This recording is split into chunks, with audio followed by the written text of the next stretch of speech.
अस्सलाम वालेकुम। आज के सच के साथ मैं हूं वसीम अब्बासी। आज काफ़ी दिनों के बाद आपके पास हाजिर हुआ हूं, लेकिन सबसे बड़ी ख़बर इस वक्त की जो पाकिस्तान पर दूररस असरात मुरतब करेगी उस पर बात करूंगा। और पाकिस्तान में जुडिशरी ने फाइनली जुडिशरी में बहुत बड़ी तब्दीली आ गई है।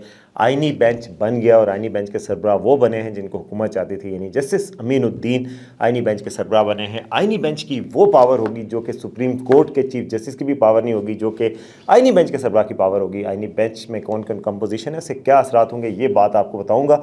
हुकूमत ने कैसे आइनी बेंच में फतह हासिल की और हुकूमती वोट किसका वोट फैसला कौन साबित हुआ और आइंदा इससे क्या असरात हो सकते हैं, ये आपको बताऊंगा। दूसरा, आर्मी चीफ के हवाले से मुद्दत 5 साल हो गई, उससे अब क्या असरात हो सकते हैं और नून लीग एज ए पार्टी अब कहाँ खड़ी है, क्या उनका वो मुद्दा बन जाएगा, ये बात होगी। तीसरी खबर जी कि अमरीकी इलेक्शन हो रहे हैं और कल सुबह तक इसका फ़ैसला हो जाना है। फ़ैसले में पाकिस्तान के लिए क्या होगा, किसकी हुकूमत आ गई तो पाकिस्तान को फ़ायदा है, किसकी हुकूमत होगी तो नुकसान होगा, इस हवाले से भी बात होगी।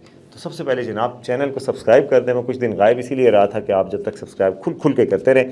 मैं सऊदी अरब गया हुआ था, वैसे ऑफिशियली वहाँ पे पाकिस्तान वीक हो रहा था रियाद में, और पाकिस्तान के बड़े बड़े फ़नकार जनाब जस्टिस अल्लाह माफ़ करें मैं कहना चाह रहा हूँ जनाब, क्योंकि आइनी कमेटी पर बात हो रही थी तो सारे जस्टिस ही जहन में आए हुए हैं। अली ज़फ़र थे जनाब, आसिम अज़हर थे, बड़े बड़े फ़नकार थे, और पाकिस्तानी कम्युनिटी के लिए इवेंट्स रखे गए थे ताकि उनको ग्लोबल हार्मनी की थीम के तहत मिक्स किया जा सके, कम्युनिटी को सेलिब्रेट किया जा सके। तो उस सिलसिले में मैं वहाँ गया हुआ था, बहुत सारे और भी पाकिस्तानी जर्नलिस्ट थे। तो जनाब पाकिस्तान में तो पासे ही पलट गया। मैं वापस आया हूँ तो क्या देखता हूँ जनाब, कल एक तो बिल पास हुआ और जो तब्दीली आई वो आपके सामने है कि आर्मी चीफ़ की मुद्दत मुलाजमत 3 साल से 5 साल कर दी गई है। दूसरा जो आज तब्दीली आई है वो सबसे बड़ी और अहम तब्दीली है, और वो तब्दीली क्या हुई है, जुडिशल कमीशन का इजलास हुआ जस्टिस यहिया अफरीदी की सरबराही में, और हुकूमती आपको पता है अरकान भी थे, 2 पार्लियामेंट के अरकान हुकूमत के थे, 2 अपोजिशन के थे, शिबली फराज और उमर यूब। उसके साथ साथ 4 जजेस थे जिसमें justice Yahya Afridi, chief justice, justice Mansoor, justice Muneeb Akhtar जो सीनियरिटी के हिसाब से, और जस्टिस अमीनुद्दीन। फिर अटॉर्नी जनरल, वज़ीर कानून और सिविल सोसाइटी की नुमाइंदा खातून थी। इन 12 अरकान ने आज बैठे और 7-5 की वोटिंग हुई। 7-5 के तनासब से फ़ैसला हुकूमत के हक़ में आया, यानी हुकूमती वोट सारे एक साइड पे आ गए। एक जज जस्टिस अमीनुद्दीन ने भी हुकूमत को वोट दिया, अटॉर्नी जनरल ने भी दिया ज़ाहिर है, और सिविल सोसाइटी की जो मेंबर थी उन्होंने भी दिया, पाकिस्तान बार कौंसिल के बंदे ने भी इनको दिया। दूसरी तरफ 5 वोट रह गए थे, 2 पीटीआई के वोट, 3 जजेस justice Yahya Afridi, justice Mansoor, justice Mansoor और जस्टिस मुनीब अख्तर, प्लस उमर अयूब और शिबली फराज। इन 5 लोगों ने कहा नहीं ये बनने चाहिए, लेकिन हुकूमती ज़ाहिर अक्सरियत चाहिए होती है, और अक्सरियत में फ़ैसला क्या हुआ, जस्टिस अमीनुद्दीन आइनी बेंच के सरबराह बन गए।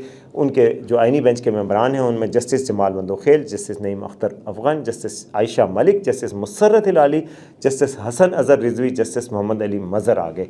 तो ये फ़ैसला 5 साल से हुआ। अब ये बेंच है, इसमें अक्सरियत ऐसे जजेस की है। ये जस्टिस जमाल मंदोखेल कौन है, इन्होंने जो फ़ैसला मखसूस नशिस्तों पर दिया था इन्होंने, और जस्टिस जमाल मंदोखेल भी हुकूमत समझती है कि वो उनके हक़ में ही जाएंगे, उनके ख़िलाफ़ नहीं जाएंगे। जस्टिस नईम अख्तर अफ़गान और जस्टिस अमीनुद्दीन कौन थे, इन 2 लोगों ने वो फ़ैसला दिया था मखसूस नशिस्तों पे कि जी ये गैर आइनी फ़ैसला है 8 रुकनी बेंच का, और हुकूमत पाबंद भी नहीं है इसको अमल करने की।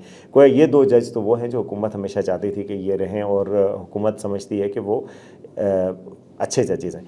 उसके अलावा जस्टिस मुसर्रत हिलाली को भी ऐसा ही समझा जाता है। जस्टिस हसन अज़हर रिजवी और जस्टिस मोहम्मद अली मज़हर के हवाले से भी। जस्टिस आयशा मलिक वो हैं जिन्होंने 8 रुकनी बेंच में शामिल थी और जिनके हवाले से हुकूमत को थोड़ा सा है। 2 जजेस और हैं जिनके हवाले से, लेकिन बहरहाल यानी यहाँ पर भी हुकूमत को 4-3 की अक्सरियत हुकूमत समझती है कि आइनी बेंच में होगी, और आइनी बेंच ही असल बेंच है। मैं आपको बताऊँ कि जो जस्टिस अमीनुद्दीन हैं अब वो जस्टिस यहिया अफरीदी से भी ज़्यादा ताकतवर समझे जाएंगे। उसकी वजह क्या है, आज तक तो जस्टिस यहिया अफरीदी ज़्यादा पावरफुल थे जब तक जुडिशल कमीशन का इजलास पहला नहीं बुलाया गया था।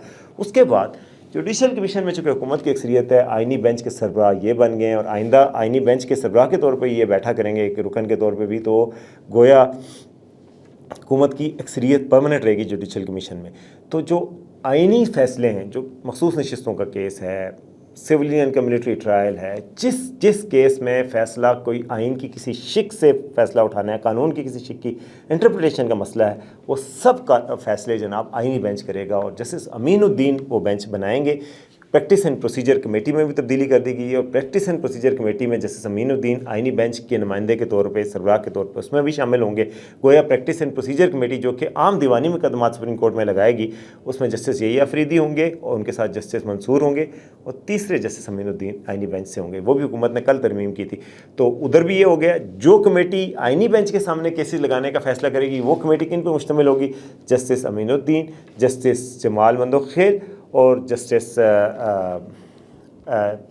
امین الدین ہوں گے، جسٹس جمال مندوخیل ہوں گے، جسٹس نعیم اختر افغان ہوں گے۔ تو یہ بھی اس کمیٹی میں بھی حکومت کے حق والے ججز کی اکثریت ہوگی، اور اس کمیٹی میں اگر چیف جسٹس حکومت کا ساتھ دیں تو حکومت کے ساتھ والی اکثریت ہوگی۔ تو گویا عدلیہ سے حکومت کو اپوزیشن کا خطرہ ختم ہو گیا ہے، اور اب عدلیہ کے محاذ پر حکومت نے اپنی فتح مکمل کر لی ہے۔ اب اس کے دور رس اثرات ہو سکتے ہیں پاکستان کی سیاست پہ۔ یہ جو پی ٹی آئی کو امید ہوتی تھی ماضی میں کہ جی عدلیہ سے ہمیں کوئی مدد ملے گی اور وہاں سے ہمیں عمران خان کو دوبارہ باہر نکال کر حکومت دینے کا کوئی چانس بنے گا، یا اس حکومت کو ختم کرنے کا چانس بنے گا، وہ چانس اب بظاہر بالکل معدوم ہوتا نظر آ رہا ہے۔ اب کوئی چانس نظر نہیں آ رہا۔ دیکھیں اس حکومت کو اب کسی طرف سے خطرہ نہیں رہا۔ دوسری بات میں آپ کو بعد میں بتاتا ہوں، عدلیہ کی طرف سے اب خطرہ نہیں رہا، اور بہت بڑی ایک آپ سمجھ سکتے ہیں کہ ان کو بہت بڑی وکٹری حاصل ہو گئی ہے اور ڈومیننس حاصل ہو گئی ہے آئینی بینچ سے۔ یہ پہلے آج تک بہت سوال تھا، آج ہی خط سامنے آیا تھا جسٹس منصور کا اور جسٹس منیب کا چیف جسٹس یحییٰ افریدی کے نام کہ جی آپ نے یہ جو 26ویں آئینی ترمیم تھی اس کو فل کورٹ کے سامنے کیوں نہیں لگایا۔ انہوں نے حیرت انگیز طور پہ خط میں کہا گیا تھا کہ ہم نے جسٹس صاحب کو کہا تھا 30 اکتوبر کو کہ میٹنگ کریں، اور 30 کے 31 اکتوبر کو ہم نے کہا تھا کہ جی آپ میٹنگ بلائیں، جو پریکٹس اینڈ پروسیجر کمیٹی کی میٹنگ ہے، جس میٹنگ میں ان کو خود ہی چیف جسٹس نے شامل کیا تھا، اس کا اجلاس انہوں نے بھی بلایا۔ تو ہم دونوں بیٹھ گئے اور ہم نے اجلاس بلا لیا، اور اس اجلاس میں ہم نے طے کیا کہ فل کورٹ میں 26ویں ترمیم کو لگایا جائے، اور فل کورٹ کا اجلاس کاز لسٹ جاری کر کے 4 تاریخ کو، یعنی نومبر جو گزر چکا ہے، اس میں بلایا جائے۔ تو خط میں یہ احتجاج کیا گیا کہ جی اجلاس جس سے یحییٰ افریدی نے نہیں بلایا، انہوں نے اعتراض کیا، تو گویا پوری کوشش کی جا رہی تھی کہ 26ویں آئینی ترمیم کو ختم کر دیا جائے۔ تو لیکن اور ایون جسٹس یحییٰ افریدی کے خلاف بھی خط آ گیا ہے پہلا، اور جسٹس منصور جسٹس منیب نے خط لکھا تھا۔ آج البتہ جسٹس یحییٰ افریدی نے جسٹس منیب اور جسٹس منصور کے حق میں ووٹ دیا جوڈیشل کمیشن میں، لیکن دال نہیں گل سکی، یعنی یہ جو کام ہونا تھا وہ نہیں ہو سکا۔ اب کیا ہوا؟ اب حکومت کی یہاں پر بھی جیت ہو گئی، پریکٹس اینڈ پروسیجر کمیٹی میں بھی ہو گئی، اور حکومت کے لیے اب بظاہر ستہ خیراں، اب حکومت کو کئی بظاہر خطرہ نظر نہیں آ رہا۔ لیکن میں آپ کو بتاؤں یہ چیزیں بظاہر اور عارضی اسباب ہوتے ہیں۔ جو چیز ہے اللہ جب چاہتا ہے تو کچھ بھی ہو جاتا ہے۔ یہ آپ یہ نہیں کہہ سکتے۔ جب عمران خان صاحب تھے تو انہوں نے بھی 10 سالہ منصوبہ بنایا تھا، اور ان کا خیال تھا کہ اس حکومت کو کون ہلائے گا جی، جسٹس یہ باجوہ صاحب ہیں، جنرل باجوہ ہیں، جنرل باجوہ کے بعد 10 سالہ منصوبے کے تحت جنرل فیض آئیں گے اور ہماری حکومت رہے گی۔ لیکن کیا ہوا؟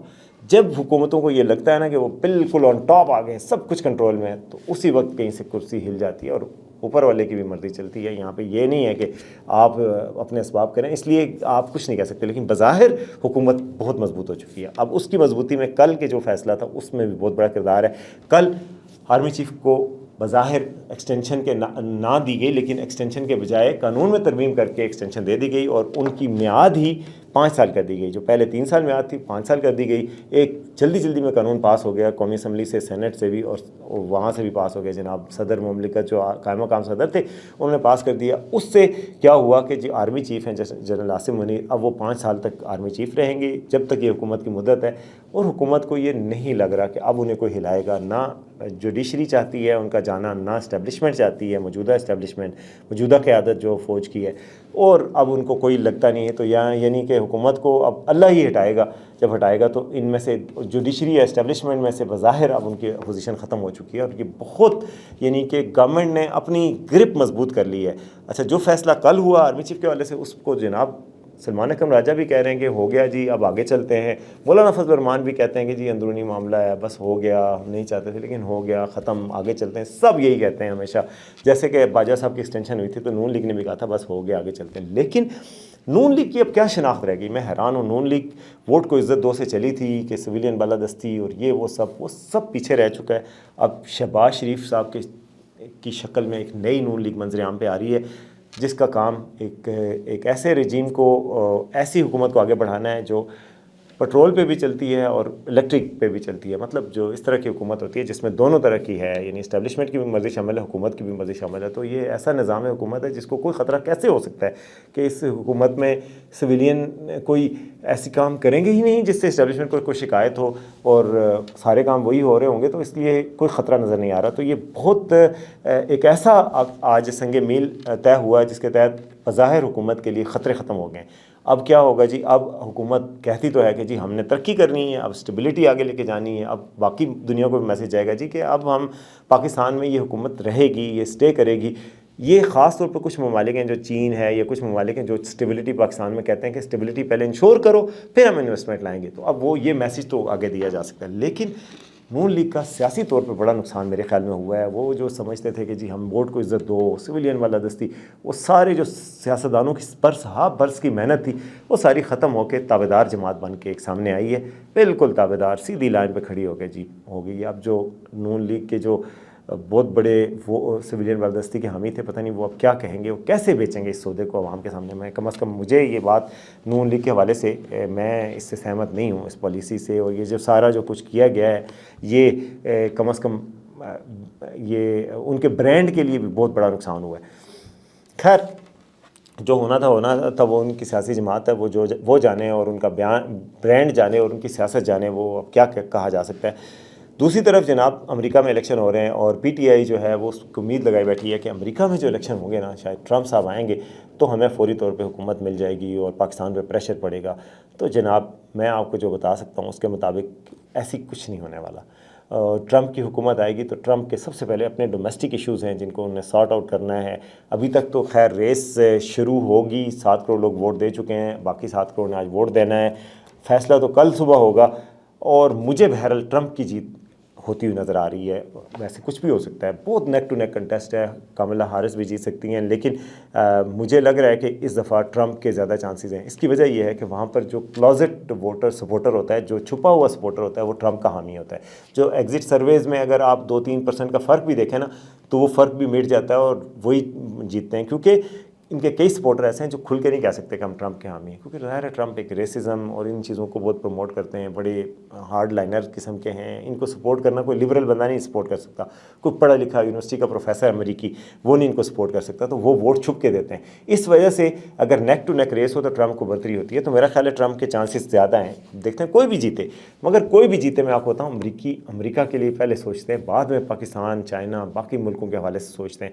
तो ट्रंप की जो पॉलिसी होती है उसमें वो चाइना के ख़िलाफ़ हैं, वो ज़्यादा एंटी चाइना होती है, थोड़ी सी प्रो रशिया होती है, लेकिन डोमेस्टिकली वो ज़्यादा देखते हैं इकॉनमी बेहतर हो, इमिग्रेशन के मसले हल हों, यानी इमिग्रेंट ज़्यादा ना आएँ, वाइट सुप्रीमेसिस्ट इस तरह की आइडियालॉजी को सपोर्ट करते हैं कि जी जो जहाँ के सफ़ेद फार्म हैं अमेरिकी, उनके राइट्स को प्रोटेक्ट किया जाए, ओरिजिनल जो अमेरिका के अंदर रहने वाले हैं उनको ज़्यादा किया जाए, नए बंदों को ना लाया जाए। इन चीज़ों पे ज़्यादा फोकस होता है। उनको पाकिस्तान से इतना गरज नहीं है कि तलपट कर दें ताल्लुकात को, यहाँ पर जो भी उनके इंटरेस्ट हैं उनको भी, और कहें कि जी नहीं हटाओ ये हुकूमत और वो लेके आओ, और ना ही पाकिस्तान में कोई इतनी जल्दी मानेगा। इससे पहले आपको पता है कि शकील अफरीदी का केस कब से अमेरिका की सारी हुकूमतें कहती हैं कि शकील अफरीदी हवाले करो, वो नहीं हुआ। तो मेरा नहीं ख्याल कि जनाब जो लोग ये समझते हैं ना कि फौरी तौर पर ट्रंप के आते ही इमरान खान आ जाएंगे बाहर और वो कर देंगे, ये मुझे बहुत मुश्किल होता हुआ नज़र आ रहा है। रिज़ल्ट अब क्या आएंगे ये कल आपके सामने आ जाएगा तो फिर हम देख लेंगे, लेकिन मुझे लगता है कि ट्रंप का पल्ला भारी है। तो आज के लिए इतना ही, इंशाल्लाह फिर कल मुलाकात होगी। देखते रहिए आज का सच।